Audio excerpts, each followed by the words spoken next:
Oi, gente. Hoje vamos falar aqui a respeito da enquete de ontem. A enquete bônus. Em qual dessas opções você crê? A Torá é sombra, o Messias é a realidade. A Torá é realidade, o Messias é sombra e não sei. Parece confuso para vocês? Como é que é? O que quer dizer sombra? O que quer dizer realidade? Como é que funciona isso daí? Vamos tentar entender junto aqui? Bom, vamos lá, ó. 80% das pessoas falaram que é a primeira opção, que crê na primeira opção. A Torá é sombra e o Messias é a realidade. Quantas pessoas aqui? 263 votos. 8% disseram que a Torá é realidade e o Messias é sombra. Muito bom, gente. Estou feliz aí com esse resultado. Ó, 25 votos apenas. E 12%, 39 votos, não sei. Então, 39 pessoas aqui, né, tava na dúvida entre a primeira e segunda. Então, eu vou explicar para vocês, gente, o que é a sombra. O que é sombra? Quando vocês estão de frente para uma parede, assim, né, para algum lugar onde bate uma luz, vocês veem uma sombra, né? Vocês quer ver? Experimenta colocar aí, né, o braço em uma parede. Aí vocês vão ver que seu braço tem uma sombra, não é? Pois é dessa forma que nós temos que entender. A sombra é uma projeção da realidade. Entendeu? Não é sombra de escuridão, sombras de coisas desse tipo, não, gente. Por isso que nós precisamos ler a palavra para entender.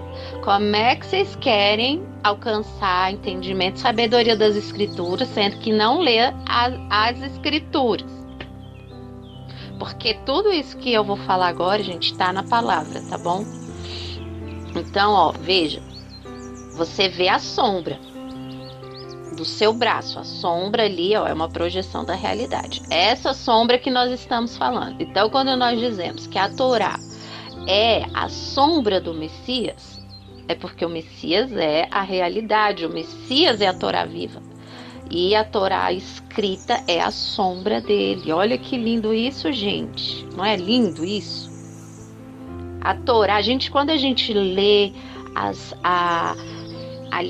as coisas da Torá, elas são sombras do Messias que haveria de se revelar na frente, gente. É igual a gente vê a sombra do braço, a gente não consegue ver os detalhes, a gente não consegue ver o real, a gente só vê uma sombra, né? Mexe igual, se a gente mexer o braço para lá e para cá, a sombra é igual. Só que é só a sombra, a gente não vê os detalhes da realidade, entendeu? É a mesma coisa o Messias, gente. A Torá escrita é a sombra do Messias. É uma projeção no papel dele. Entendeu, gente? Bom, aí eu separei aqui, né, algumas imagens e algumas passagens bíblicas que eu vou fazer a relação de todas as coisas e vocês vão compreender melhor. Né? Em nome de Yahushua, que essas palavras possam entrar na mente de vocês, né? E trazer aí essa revelação maravilhosa que nós temos nas escrituras, tá? Mas antes de começar, eu vou ler aqui uma passagem interessante.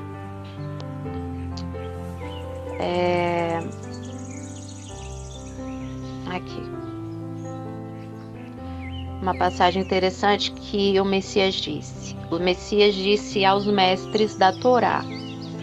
Ele disse assim: o meu ensino não é meu, e sim daquele que me enviou. Eu faço das palavras do Messias as minhas palavras, gente. Eu estou falando aqui das escrituras. Eu não estou falando da minha cabeça, até porque eu não ganharia nada com isso. Estou falando das escrituras. Se alguém quiser fazer a vontade dele, a vontade do Criador, se alguém quiser fazer a vontade dele, conhecerá a respeito da doutrina que ele deu. Se ela é de Elohim, se ela é do Criador, ou se falo por mim mesmo. Então, se vocês estiverem estudando verdadeiramente as Escrituras, se dedicando ao estudo das Escrituras em oração, vocês vão reconhecer se as palavras que eu estou falando aqui elas são minha, eu estou falando de mim mesmo, ou se eu estou falando do que está escrito na palavra.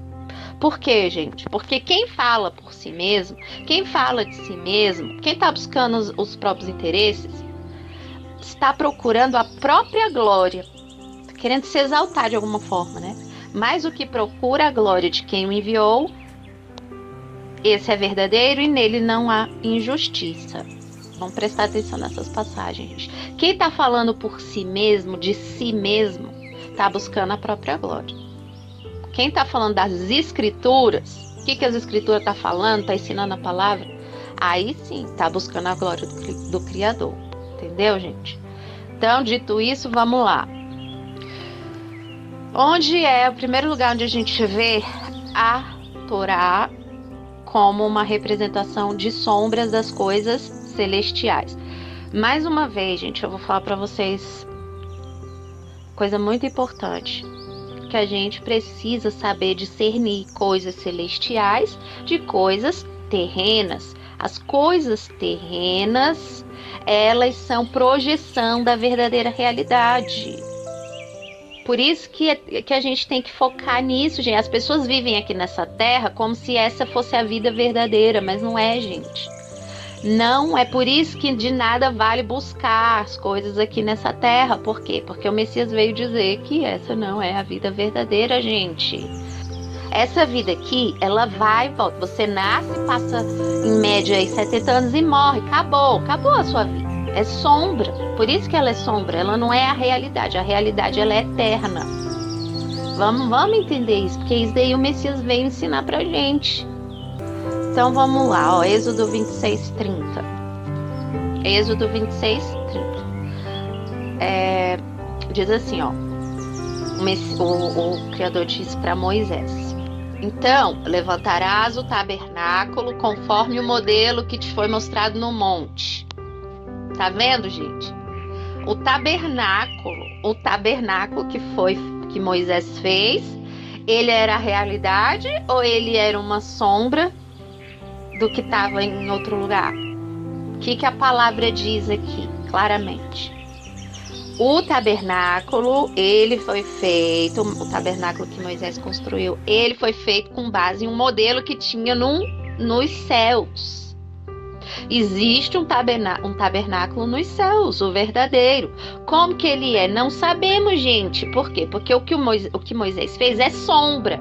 Lembra do seu braço na parede, a gente vê uma sombra. Será que na sombra a gente vê o braço perfeito, os detalhes, né, junto com as preguinhas da mão, a unha e tal? Será que a gente consegue ver essas coisas todas? Não, a gente só vê a sombra da mão ali, ó. 5 dedinhos, né, e tal. Então, o Criador deu instrução para Moisés fazer um tabernáculo segundo o modelo que tinha nos céus. Ficou claro isso, gente? Aí, ó, em Atos 7:44, Paulo confirma as palavras, ó. Estava entre nossos pais no deserto o tabernáculo do testemunho, como ordenara aquele que disse a Moisés que o fizesse segundo o modelo que tinha visto. Tá vendo? Confirmando aqui no Evangelho. Torá sendo confirmada no Evangelho. Em Apocalipse 21:3, nós vamos estar junto com... Aí sim nós vamos ver o verdadeiro tabernáculo, porque diz assim em Apocalipse 21:3. Então ouvi grande voz vinda do trono dizendo: eis o tabernáculo de Yahuá com os homens. Elohim habitará com eles serão povos de Elohim, né, do Criador, e o Criador mesmo estará com eles. Aí, ó, esse é o tabernáculo verdadeiro, real, que está nos céus, tá vendo, gente? É simples de entender. Só basta a gente saber discernir realidade de sombra, coisas celestiais de coisas terrenas. Aí vamos continuar aqui a leitura, ó. Hebreus, quer entender que a Torá é sombra? É só ler Hebreus, leia várias vezes até entender. Aqui no grupo a gente fez, né, a leitura de Hebreus e foi muito legal. né? A gente conseguiu aí entender várias coisas complicadas, né? Que para muitas pessoas é complicado, mas a gente conseguiu entender de forma bem clara. Foi bem interessante essa leitura de Hebreus. Então vamos ver aqui, ó, Hebreus 10:1 diz assim: ora, visto que a Torá tem sombra dos bens vindouros, não a imagem real das coisas, entenderam, gente? Não a imagem real, a mão, né? Vou fazer aqui mais uma vez a analogia da mão com a sombra. Coloca sua mão aí em uma parede e veja a sombra dela, tá vendo? A Torá tem a sombra dos bens vindouros, não a imagem real, que é a mão real. Nunca jamais pode tornar perfeitos os ofertantes, com os mesmos sacrifícios que ano após ano perpetuamente oferecem, gente. No passado existia expiação de pecado, por quê? Porque as pessoas não tinham Espírito Santo, porque a maioria, né, do povo, as pessoas não tinham Espírito Santo, as pessoas precisavam expiar os seus pecados, eles não tinham consciência do pecado, eles tinham ali instruções para dizer o que era pecado ou não, o castigo para quem cometesse tais atos, mas assim, eles não tinham a consciência aperfeiçoada. Entende, gente? Será que dá para compreender isso? Eles não tinham esse negócio. Então, assim, eles pecavam ali, e aí ia sacrificar, e depois pecava de novo ali, e depois ia sacrificar, e assim, ano após ano, gente. Mas com o Messias é diferente. Ficou mais fácil, como muita gente pensa? Não, ficou muito mais difícil. Porque agora nós vamos dar conta, não tem mais expiação de pecado por animais. Agora nós vamos ser responsabilizados por todo pecado que a gente comete. Não tem mais expiação, não cobre mais. Porque antes cobria, né? A expiação cobria. Não, beleza, não vou olhar mais o pecado daquela pessoa. Mas aí, no ano ele ia lá, cometia de novo, aí ia sacrificar de novo, cobria o pecado e assim por diante. Sem falar também, gente, que as pessoas não se importavam, elas cometiam os pecados, sacrificavam de qualquer jeito, não estava nem aí, levava lá as ofertas de qualquer jeito e continuava fazendo as mesmas práticas, não se importava, não tinha consciência do pecado. E da mesma forma a gente vê hoje, gente, muita gente fala que aceita o Messias, que está obedecendo o Messias, mas é da boca para fora, o coração tá longe. Por quê? Porque lê aí sobre pecado e tal, mas está cometendo as mesmas coisas, nem sente, está com a mente cauterizada. Comete o pecado ali, nem sente, não se importa, como era antigamente, gente. Só que dessa vez não tem sacrifício e expiação para cobrir a ira do Criador. A ira do Criador tá lá, vendo todo mundo ali, ó. Vocês dizem acreditar no Evangelho aí, ó, mas tá fazendo um monte de pecado, tá aí se lameando nas coisas do mundo e nem sente, não se importa, não tá nem aí pro Evangelho. Honra o Messias com a boca, mas o coração tá longe, porque não obedece. Entendeu, gente? É assim. Por isso que vai vir juízo. Por isso que também na palavra diz que aqueles que dizem aceitar o Messias, mas continuam fazendo aí as mesmas coisas que o povo do mundo, que gentios, tá nem aí, tá encalacrado com as coisas do mundo, nem se importa, buscando a própria glória, buscando salvar a própria vida. Sabe, gente? Essas pessoas aí vão vir muito mais juízo ainda. Muito mais do que o povo do mundo até. Entendeu a gravidade da coisa? Então, continuando aqui na imagem, ó, Hebreus 8:4. Ora, se ele estivesse na terra, se o Messias estivesse na terra, nem mesmo sacerdote seria, porque o Messias se tornou sumo sacerdote pela ordem de Melquisedeque, visto existirem aqueles que oferecem os dons segundo a Torá, porque segundo a Torá, só os levitas podiam oferecer sacrifícios, segundo a Torá. O Messias não é da tribo de Levi, não é da tribo de Levi. Então, ele foi tido sumo sacerdote pela ordem de Melquisedeque. Como que é isso, gente? Aqui o escritor de Hebreus, que nós achamos, né, que é Paulo, inferimos que seja Paulo, ele estava falando para uma audiência que estava acostumado com as coisas da Torá, sacerdócio levítico, mas como assim como assim a Ruxa, ele se tornou sumo sacerdote, sendo que ele nem era da tribo de Levi. Tá esquisito, Paulo, essa história. Como é que você quer que a gente abandone tudo? abandone tudo isso que a gente sempre acreditou para seguir o Messias. Como que é isso? A gente não tá entendendo. Era assim, gente. Aí Paulo tava explicando para eles, não, olha o que aconteceu. Paulo falando assim, ó, eu não tô falando nada que tá fora da Torá, gente, porque o que eu tô falando tá tudo na Torá. Aí foi quando ele explicou a questão do sacerdócio de Melquisedeque, porque quem que era Melquisedeque, gente? Melquisedeque era um sacerdote lá da época de Abraão. Ninguém sabia a genealogia dele, ninguém sabia nada dele, de onde que ele veio, nem para onde que ele foi. E aí, esse sacerdote era uma figura do Messias, já apontava para o Messias. E Abraão deu os dízimos para esse sacerdote, para mostrar assim, ó, esse sacerdote era tão importante que o pai Abraão deu os dízimos para ele. Entendeu? Então, o Messias é do tipo dele. Os sacerdotes, os levitas que vieram dos lombos de Abraão, que eram descendentes de Abraão, deram dízimo para Melquisedeque por tabela, né? Porque eram descendentes de Abraão. Então, era maior. Então, o Messias, ele é sumo sacerdote de um sacerdócio maior ainda, que era tipo de Melquisedeque. Entendeu, gente, a relação? E isso que o escritor de Hebreus estava ensinando para aquele povo, porque eles estavam ainda querendo saber, né? Mas onde que está na Torá? Onde que está isso na Torá? E aí o escritor de Hebreus explicou, o Messias, ele é superior, é um sacerdote superior.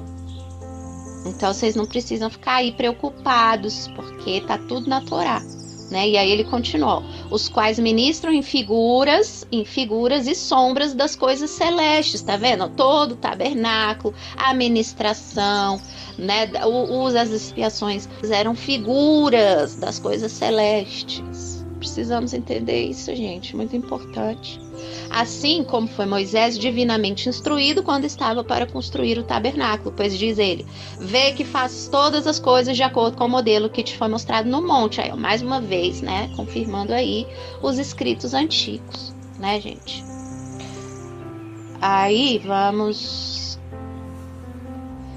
para outra imagem. Não, tá, aí tem essa passagem aqui embaixo. A Torá é sombra do Salvador, como assim?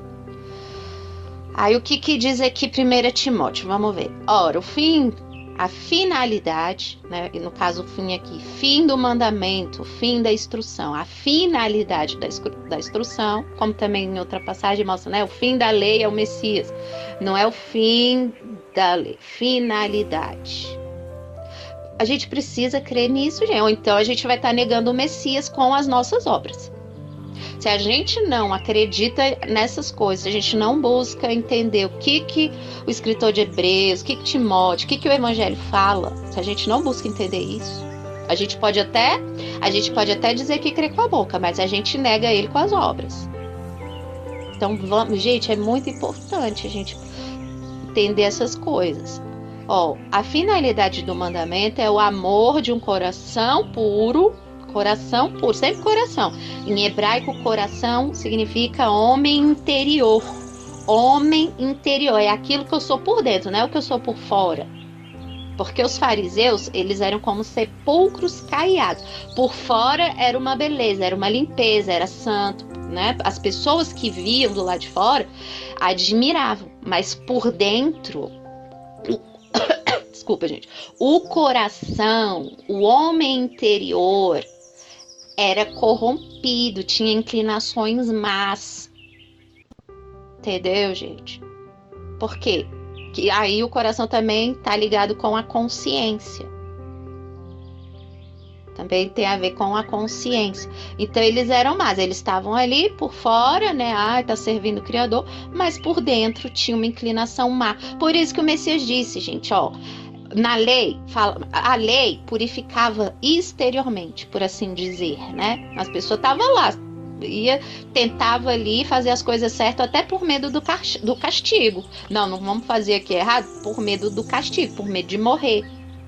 Mas na consciência estava lá pensando um monte de coisa. Por isso que o Messias diz, antigamente, né, aquele que se deitasse com outra mulher cometia adultério. Agora, com o Messias, ele disse, o que ficar pensando em adultério com a mulher já cometeu adultério com ela.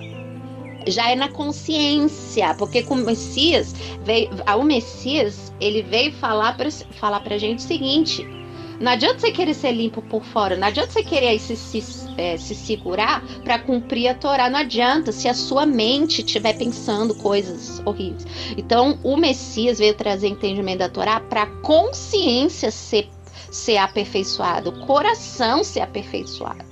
Entendeu? A pessoa não vai olhar para outras mulheres, não por medo do castigo, não para mostrar para os outros, olha, eu tô cumprindo, não, mas por amor ao Criador, por saber que aquilo ali é errado, por amar a esposa.